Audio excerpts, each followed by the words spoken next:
Kunal Rambhia, who's joining us on this leg of the show as a technical guest. A very good afternoon to you, Kunal. Thank you so much for joining us on ET Now. And let's talk about Asian Paints and how do you see this particular counter? No doubt this one has done absolutely nothing, but the movement that you've seen in the stock price has been attributed to what is happening in the crude market, isn't it? But on the charts, how is Asian Paints looking to you? Very good afternoon to everyone. So if you look at the Asian Paint chart, it's been a month. This counter made a bottom at around 29, 30, 40 kind of levels, and from there it's trading right now at 30 to 40. In fact, the fresh breakout was seen on the chart just a couple of days back, and after consolidating for almost 6 months, it has made a decent bottom at around 3200. So with the stop loss of 3200, I think one can initiate a buy at the present levels, and the stop loss has to be maintained on the closing basis. I think the counter has the potential to reach 3450 to 3500 in a short span of time. Okay, let's move on to the next stock that's focused today. And we're going to talk about ITC. ITC is in focus after its analyst day meet that was held yesterday as well. Now, certain key highlights that came in. One was the company highlighted that the urban growth, yes, that's doing better than rural as well. Again, even in this quarter.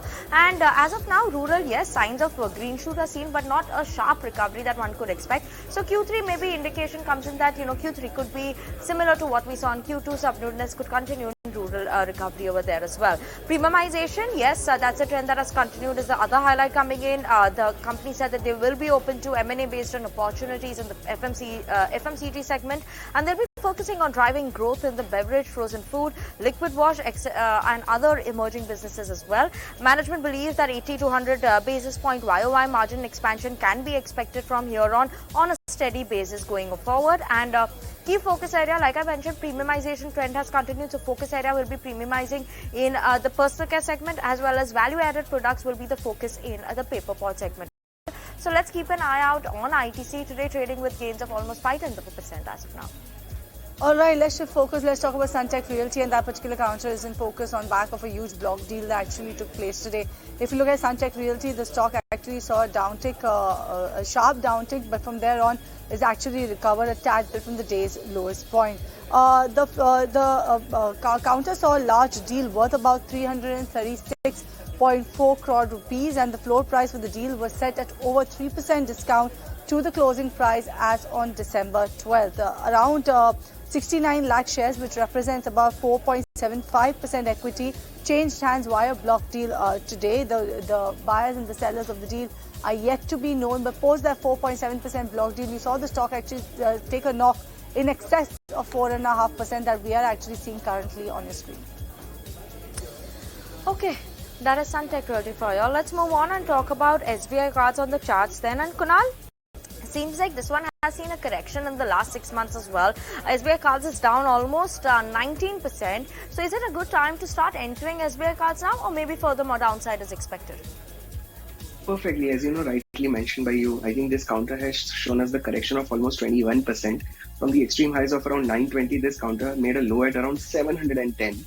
And since then, after making the bottom, the extreme volumes are seen near to the low. And the good support level on the chart can be seen as 730-ish kind of levels. Presently, it's trading at 750. In fact, it gave a fresh breakout just a couple of days back. It is retesting the breakout zone, which is 750 again. So one can certainly start accumulating this counter. Buy on dip can be the good strategy on this. The stop loss which we need to maintain is, I think, around 730-ish, which is the previous bottom. And if this turns out to be the perfect consolidation, I think the 775 to 780 are the levels to watch out on the immediate level, followed by 825 to 830 levels. All right, moving on, there's Snehi coming to you. Let's talk about Infosys. This particular counter was in focus in yesterday's trading session on back of a change in the CFO in the company, but why is it in focus today? Absolutely, it's in focus today on the back of a note that has come out by Jefferies. Jefferies has released a note on Infosys where they've maintained their buy rating with a target price of 1,650 rupees. Now, Jefferies hosted the company's deputy CFO and head of investor relations for a meeting in the UK, and this is what the management had to tell Jefferies. They say that the near-term growth is likely to be muted, and strong deal bookings in the first half of FY24 should support growth going ahead in FY25. The management is confident about the long-term growth prospects and sees AI or artificial intelligence as a net positive to the business. And well, despite the recent senior management churn, we did see the CFO resignation news coming in. Infosys remains confident on the execution going ahead. So well, management is a little cautious on growth, but well, they seem optimistic and positive on the long-term outlook as well. But on the back of those comments, the stock is down 2.2% as we speak. 1442 is where the stock is at. Let's move on, talk about IRCTC on the charts then. And Kunal, last 6 months, 20% return, currently at around 776. From here on, do you expect a further upside? Certainly, yes. This was a counter which we discussed previous week also, and at that time the counter was giving the fresh breakout as around 740, and at that time we had also discussed about the levels of 775, 780 as the immediate target, which is now we are seeing on the chart. And if you check the last 1 week performance itself, this counter has given a superb rally, and that's a volumized rally. So yes, this counter is not going to stop here. It's been a 1.5 year of long consolidation breakout. One can initiate a buy at the present level also. Buy on dip line can be a good strategy again on this counter. 750 is a positional stop loss. I think now this counter can towards the levels of 835 to 850 level. All right, moving on. Lisa, let's talk about Karur Vysya Bank and why is this one in focus?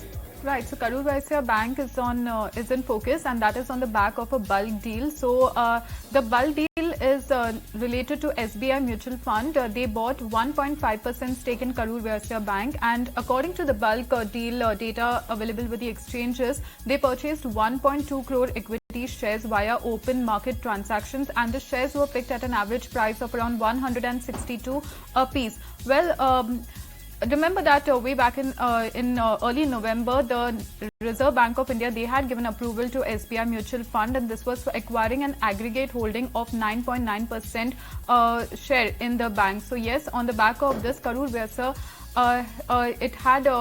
it had jumped in early morning trade, and it had also hit a 52-week high at around 170 per share. But since then, it has cooled off some gains, but it's still trading with a positive bias. So that's Karur Vysya for you.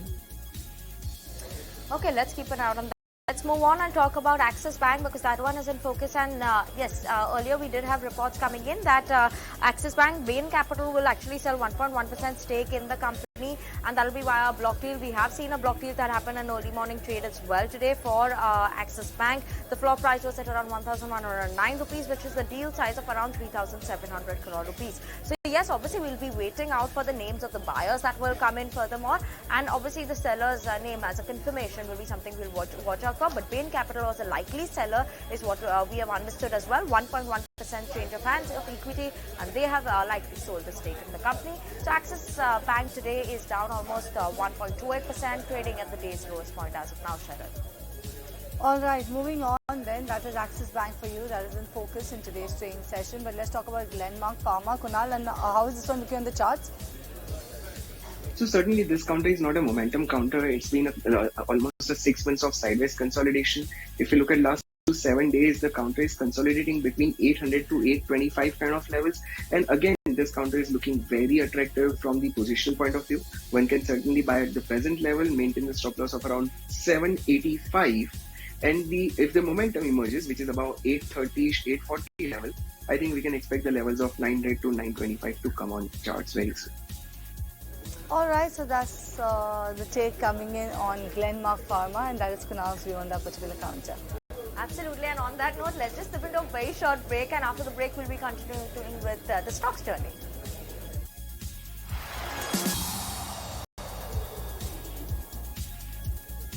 Welcome back. You're watching Market Fatafat on ET now, and let's talk about PI industry. And that particular counter actually saw a dip in today's trading session as well. Remember, the stock saw a sharp dip in yesterday's trading session, approximately 10% downtick coming in for PI industry. Right now, it's still holding on to loss of about 1% or so.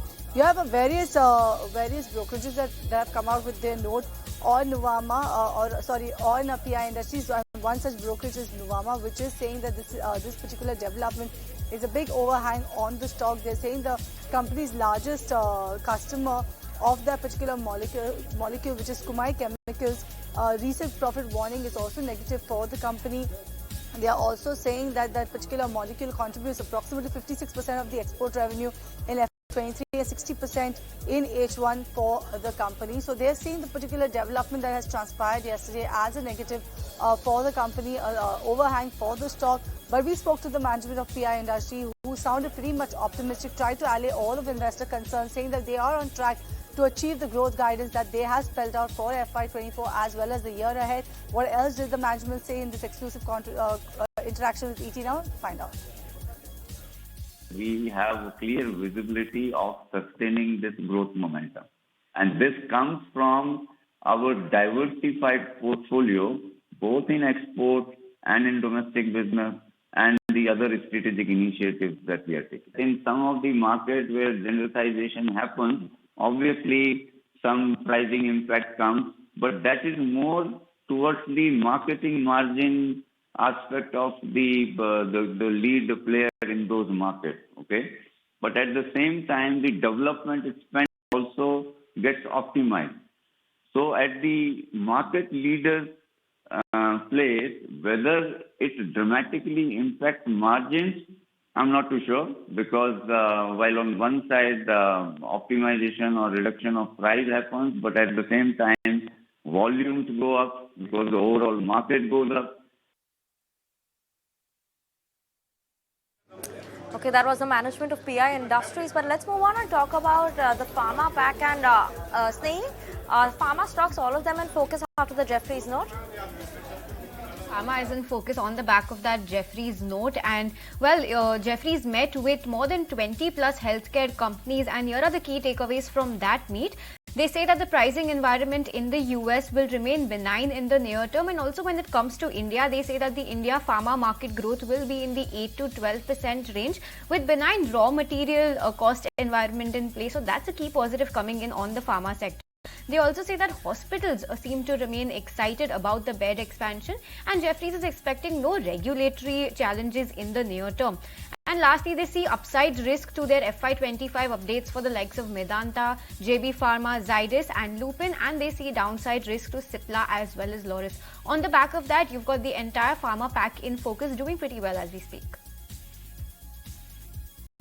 Moving on, Kunal, and let's stay put with the pharma pack. Then Strides Pharma, how is this one looking to you on the charts? So again, this is a counter which we have been discussing with all our viewers since I think around 475 levels, where there was a first breakout on the weekly chart, followed by continuation uptrend. Today the counter is trading at 575 and it has given a just fresh breakout just a day before yesterday. I think that was at around 565 levels. One can certainly initiate a buy at the present level also. Someone who is holding the same can trail the stop loss to 550 mark. The new position can also have the stop loss of 550. I think this counter has a potential to show us the levels of 620 to 630 very soon. Okay, let's move on, talk about Titagarh Rail. Lisa, why is this one in focus today? What's the news for you? Right, Vinny, it's on the back of QIP. So they had opened the QIB. It was launched on December 7th and it closed yesterday. So they have given an update on their QIP. So they have raised around 700 crore rupees, and this is via issue of shares to the qualified institutional buyers.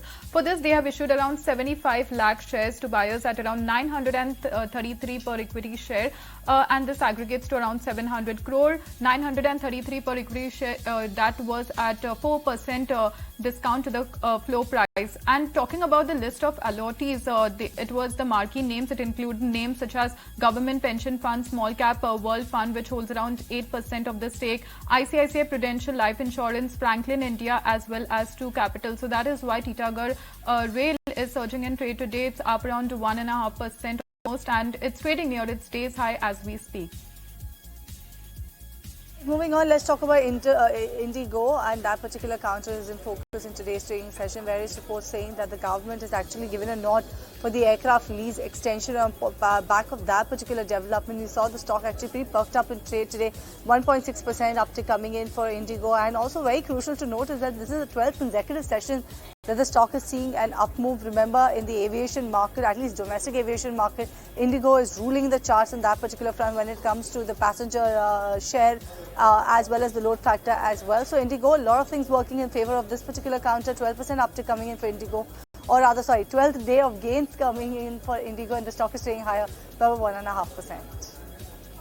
Keeping an eye on that, but we have Laurus Labs that's in focus today, recovered from the day's lowest point, but nonetheless it's down almost 1.5% on trade as of now as well. Why is that so? The company announced yesterday that as one of its wholly owned subsidiary, that's Laurus Synthesis Private Limited, underwent a comprehensive inspection by the US FDA in its manufacturing facility in Andhra Pradesh, and this is near Visakhapatnam, where this facility, manufacturing facilities was. And on the back of this, after the investigation and inspection, they actually got 5 observations in the Form 483. The inspection was carried out between 4th of December to 12th of December. 5 observations is what they are addressing to. They will be responding to the US FDA. But after these 5 observations, we saw a sharp fall coming in the stock this morning. But now recovered from the day's lowest point, down 1.7% as of now. That's Laurus Labs. About Nazara Tech, and how is this one looking on the charts to you, given the fact that a lot of regulatory hurdles actually hit the stock in between, but now do you think it's all fine on the charts and the stock will see a further run up going ahead? So if you look at the formation on the chart, after making the extreme bottoms at around 450 levels somewhere in March, this counter went up and made a new 52-week high that was at around 900 in September, and since then the sideways consolidation just continued. If you look at today's behavior, this counter is massively up by around 8.5%, and it gave a breakout of that entire consolidation also, which is placed at around 850. After making 870, 880 highs, this counter is again back to the same level where the breakout is actually placed in. So certainly it's a positional bet at the present level. It's confirming the breakout. One can initiate a buy. The stop loss on this counter can be 835, and the targets on this can now be 925 to 950 levels. And we'll keep reviewing this chart regularly. Okay, surely keeping an eye out on Nazara Tech. But with that, this was the last talk for today. So thank you so much, Kunal, Snehi, as well as Lisa, for joining in with us on Market Fatafat, as well as Sumit. But yes, that was the last talk for today. So thank you so much for joining in with us. But let's move on. And SpiceJet CMD Ajay Singh is joining us exclusively on ET Now for the fundraise roadmap. What's the trajectory going forward for the company as well? Let's go across and listen in to what he has to say. He's in conversation with my colleague Samir. Is there any sort of lock-in period for them or what else? Well, the lock-in period will be specified by law, and I think there is a 6-month lock-in period for external investors. Investors include all sorts of large FIIs and mutual funds, equity funds, etc. So we are very happy with the quality of investors, and I think SpiceJet's primary commitment to them is to ensure that SpiceJet is a prominent player in the Indian aviation space, that we can benefit from the growth that we are witnessing in the sector, and that their equity contributions to SpiceJet will grow as a consequence of what SpiceJet does. As you know, SpiceJet has been one of the most popular brands in Indian aviation. We've had the highest load factor in this country in every single month for the last at least 120 months. Okay. So we will continue to provide to our customers new routes, new flights, and a great experience. Of course, the last few months have been extremely difficult for SpiceJet, largely as a consequence of the fallout of COVID, and before that, the grounding of the MAX aircraft, the Russia-Ukraine conflict, and so on. So, a series of black swan events which were unanticipated, not really anticipated, could not have been anticipated by the airline. But with this round of funding, we expect to come out of these problems and set ourselves on a growth path again. Okay. You mentioned about that how you are looking to expand the network. Currently, what is your fleet size? And in terms of revival of the aircraft, in terms of the fleet or the aircraft that you are looking to get in from Boeing, can you share some more details on that? We are flying 40 aircraft at the moment. Okay. We expect to enhance that significantly. We are working on the plan, so I can't tell. Okay. I can't say exactly how many, but we will certainly try and double our fleet over the next 12 to 18 months. Now, some of these are aircraft which are grounded, which we will be putting back into service. Some of these are aircraft that we will be taking on lease. And some of these are deliveries that we expect to get from OEMs. So we are quite confident that over the next 12 to 18 months, we will at least double where we are today. You mentioned about that tough time that you have been going through, especially during the COVID period. But that was a time, and post the COVID period, you lost a significant market. You lost some goods, also the kind of problem that you're facing. So in terms of market share, how you plan to regain it? How you plan to market share is a function of the number of aircraft that you're flying. As soon as we enhance the market, as soon as we enhance the fleet, you will see an increase in market share. So one needn't be overly concerned about market share. It comes back. SpiceJet has always been a popular brand, and we, despite all our problems, continue to fly with a load factor in excess of 90%.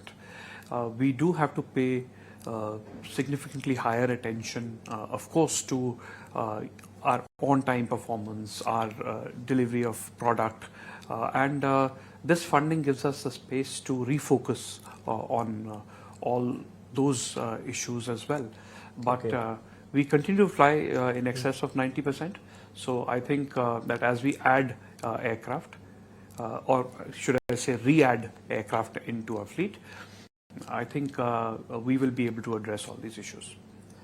In addition to this, you have seen that the lessors, they are in court. That sort of battle is also ongoing.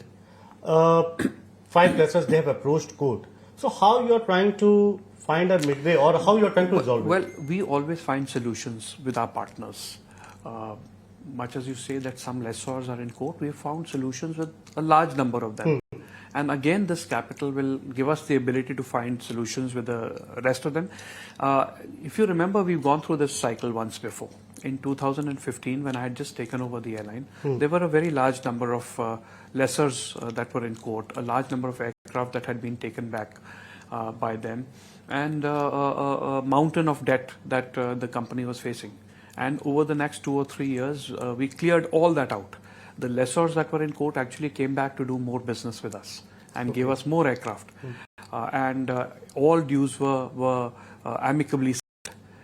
And this will be our approach. We have already settled with a very large number of people, and the few remaining that, the few that remain, we will ensure that we reach settlements with them very soon. In terms of giving that sort of confidence to the investors, I'm sure they must have also looked upon these aspects. What was the larger message from your side, from the SpiceJet side, that the litigation part, you are going to solve it? What sort of message that you... No, look, our record shows that we always solve these issues amicably. And we have a record for doing it, and we will do it again. In some cases, some capital is required, and with this, that capital will be provided to the airline. And we are very confident that we will reach amicable solutions with the few lessors that remain in some dispute with the SpiceJet. Because, India is the most exciting market in the world today for aviation. And everybody wants to work in India, and everybody wants to see strong players that can capitalize on this great growth that's happening. And SpiceJet is an extremely strong player that knows this market, that has strong roots in small towns in this country. And it's a brand that is well known throughout the country. And therefore, there's an incredible amount of support for SpiceJet from every one of its stakeholders. There's no question about it. I've been very surprised that despite all these problems, the support for SpiceJet amongst its principal stakeholders remains extremely strong. In terms of the kind of growth that we are seeing in the aviation sector, especially the ongoing winter season, there is a huge travel demand. What is your analysis? What is your understanding? What sort of growth that you understand, and how SpiceJet is looking to take a chunk of? Look, India has got to be one of the most exciting aviation markets in the world. Despite all the growth that's happening, less than 5% of Indians today fly. So there is absolutely no question that you will see many, many more Indians fly, especially those Indians that have never flown before. Indians in small towns that used to travel by train today fly. I mean, if you look at people who work in your own homes and who live sometimes, who come from Eastern Uttar Pradesh, Bihar, West Bengal, Odisha, and who used to travel by train. Now, they don't want to do it. I mean, they come and ask you for a discount so that they can fly. So the mindset of this country is changing. People have become much more aspirational. And under this government, I think there is this great optimism in our country. All that is translating into much more travel demand and much more aviation demand. And there will be a time when you will see not 5% but 20% of this country fly. So there is that is going to happen. It is inevitable, and SpiceJet will certainly get a share of that growth. That kind of optimism is actually reflecting in the market, in the stock market as well. Your share has gone almost to double. Speaking about that part, I also would like to understand the cargo business, which has been demerged. But way forward, how you are trying to take the cargo arm of Spice Express? Again, cargo is a very exciting opportunity. We saw what happened during the COVID period when our business had grown tremendously, and we were the only airline providing air cargo facility. I think that India will again be a unique market for air cargo. Goods need to be transported to areas which are tough to connect by road. Goods also need to be transported for online companies that need quick deliveries.